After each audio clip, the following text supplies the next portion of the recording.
Hey, Fifthmas! So welcome back to the second case for this week of Funny Friday. Today's case, we're going to be going to Egypt. I think this is actually the first Egyptian case I've ever covered. I did have a model that was from Egypt originally, and she killed her husband in California, but as far as actually taking place in Egypt, as far as I'm aware of, this is definitely the first one. Will it be probably the only one? I doubt it, but we'll see what gets recommended to me in the future. And so let's just go and get started. But if I lay down and I play dead and I stay dead, maybe you'll get sick of being the monster out of my head, under my bed. Think you're something out of my nightmares, standing right there. But if I lay down and I play dead and I stay dead, then will you get bored of killing me? So apparently from the information I was able to gather about this case is apparently very infamous in Egypt. Apparently it's still being told to this day. It's typing a century old, so that's how you know how terrifying it was. Start off with our killers. Of course, we have multiple killers in this case, but of course we are going to start off with our female killers. We have Raya and Sakina. They are sisters. Raya is born in 1875 and Sakina is born in 1885. They are born into a poor family. The father, sources say, he either died or abandoned them. Either way, not in the picture. Mom apparently is a narcissist thief, which, you know, that's not a good combination. And the brother could never really hold down a job, of course, despite being the man of the house. So the sisters pretty much had to sell roasted vegetables to fend for themselves.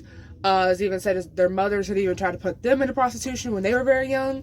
At this point, prostitution was deemed legal. However, there were conditions as to what you have to do in order for it to be legal.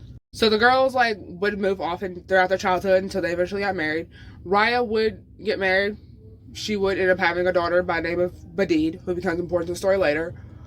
Sadly, the husband dies, so then she marries her deceased husband's brother after becoming a widow, and this was so that he could help raise the child. And so the child's name not Badid. She comes a little bit later. The child who, the reason why they got married and everything, that child winds up dying less than a year after they got married.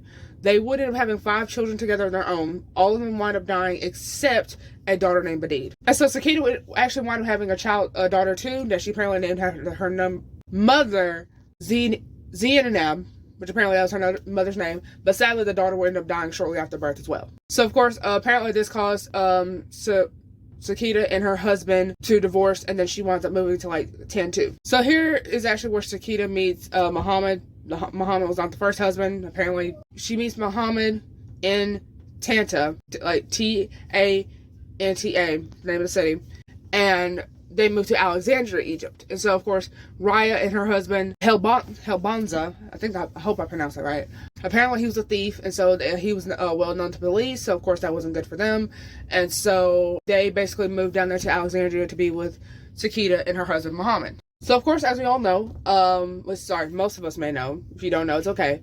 In 1914, World War I broke out. So then, of course, Egypt being right there, it was harder to ship cotton out of the country. And apparently, cotton was a very profitable item in that country. So because of this, a lot of workers were getting laid off, including both the husbands who apparently were working at these cotton factories. And so the sisters were kind of this idea, this building where apparently you could talk about your problems, but it's believed that it was actually a prostitution building. And so apparently it went so well that they ended up adding 4 more buildings. So they had 5 buildings altogether in just this one town. Again, prostitution was suspected going on, but it apparently was never confirmed. And at this time, so I guess they had changed the law since then, prostitution was illegal. So of course they didn't want to be accused of anything illegal, as most people don't. And so they just to save their asses, I guess, they pretty much hired 2 men as bodyguards. World War I ended, 1918. So obviously British soldiers are leaving, because apparently it was British soldiers that were in Egypt at the time, because Egypt at this time was still colonized by the British, if that makes sense. And so at this time, Egypt was trying to be independent from Britain, and so that caused a lot of strikes, and apparently even a curfew thing. So that was interesting to read. And so of course, with the decline of life again, they of course started stealing food in order to get by so they could survive. Hezbollah would be caught stealing food and would be sentenced to jail. How long he was sentenced, I couldn't find. Raya was sent to prison because she was caught too as well, and she was sentenced to 6 months. And so for some reason at this time, they didn't put the rich that were in Egypt at the time, because there were still rich people in Egypt, they did not put their money into banks, because I guess they were scared that the government was going to take the money out of the banks and use them for whatever, because the war going on, so that's reasonable. So I guess the rich at this time, I don't know who told them this, but they decided to go buy a bunch of gold, like gold jewelry, and that's how you knew how much someone had, was how much gold jewelry they had. And so, because obviously, like real genuine gold jewelry is not cheap, and so even back in those standards. And so the sisters come up with this idea. They would go to like the local market, and whoever had the most jewelry, that was their next target. Like that was their victim. And originally that's what they claimed. We're just gonna rob them. But of course, this being a murder channel, something's gonna go bad.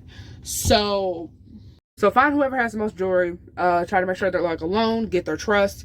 Invite them back over, saying, "Hey, I can get you even better pieces of jewelry, but for a much cheaper price." And then of course, with them also being a woman, I guess it makes them more trustworthy, sadly. And so they go back to the house, offer them a drink. Once they seem just even a little bit intoxicated, that's when all four, so Raya, Sakina, Hezbollah, and Muhammad would all come in, and they would strangle their victim to death, make sure they're dead, get all the jewelry off them, and they would sell it to like this local jeweler. Did the jeweler know what was going on at the time? I highly think he did, but he was getting business, so I can't complain. So then after the victims are deceased, they put them under the house, as you hear about so many serial killers doing. Why under the house? Who knows? But it never ends well.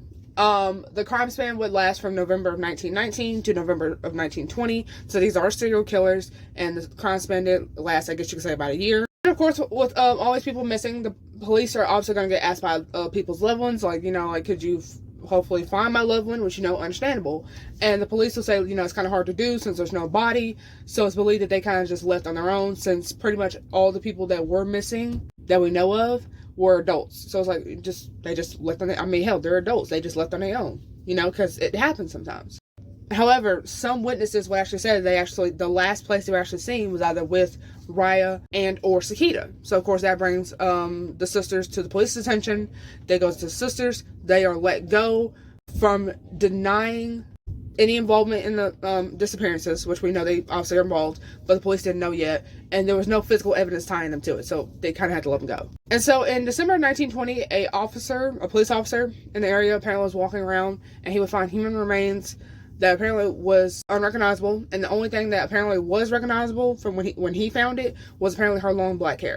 And so that same month, a landlord decided he wanted to fix some water pipes, and he would find human remains while digging, because he was waiting on the plumber. He wanted to make the job easier for the plumber, so nice for him. Sadly, however, he would be the one to find the remains. So then police were called, and they were sent to Raya's house, which apparently weirdly smelled like really strong smell of incense. Of course, they're gonna ask why, and she said, she's like, yeah, like alcohol and smoke is keeping the smell out, because we got customers and shit. So while there, they noticed that some of the floor tiles looked newer than the others, which he thought was suspicious. So he goes back and checks. He goes back to the station, goes to his supervisor. He's like, "Hey, what should I do?" And I guess the supervisor said, "Take the team over there," because I guess that same officer and a whole team of officers went back over there.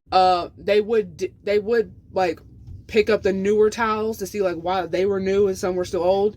And 3 human remains were found under there. So then, of course, both sisters and both husbands are since arrested. So then, of course, Sakina, being the younger sister, she claimed that she didn't know nothing about it, which, of course, that was a lie. She was active on the scene for most, if not all, of the murders. Raya would confess her involvement, though. Police actually wind up ordering that any house they lived in that we know of, go check it out for, bodies. And so, as far as we know of, there were 17 bodies found altogether. And so, I don't know if that was 17 additional bodies or 17 bodies, including the ones that we've already know of. So, yeah, we have at least 17 victims in this case, confirmed victims. And, of course, the sisters over here blaming each other, as you see in plenty of murder cases. And so the sad part about it, Raya's daughter Badia apparently admitted that she actually would see some of the murders happen through a hole in the wall. And of course, they would send her outside. And then once she came back, they would act like nothing happened. Because of course, you don't need witnesses for anything. You don't need witnesses for stuff like this. And so they falsely told her, hey, if you say what we tell you to say, pretty much, your parents will be released. Which of course, that was a lie.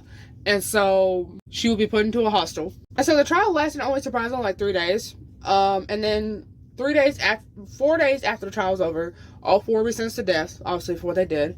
The 2 bodyguards that they had for to to like protect them for the little prostitution houses, they would get death too. Whether they were involved or not, I couldn't exactly find. The jeweler that they were selling all this jewelry to from the rich, he got 5 years. So I guess he got like accessory. So I guess over here in the U.S., that's like accessory to murder. And so on December 21st, 1921, Raya and Sakina would be executed by hanging, becoming the first women to be hanged in the state of Egypt, because at this point, Egypt is getting independence from Britain, so that's why they're labeled as the first. Their husbands would, of course, get executed the next day.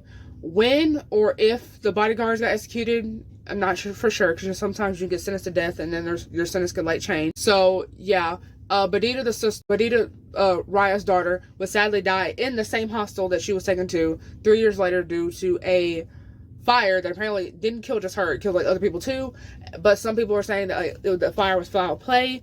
It was arson, as the technical term for it, and that it was actually revenge because Badita was Raya's daughter, and so the person that caused the fire was a family or friend to one of the victims. But yeah, that was the case of Raya Sakina. Apparently, like infamous Egypt serial killers. Apparently you still go there. They still talk about it to this day, even though it's like more than a century old now.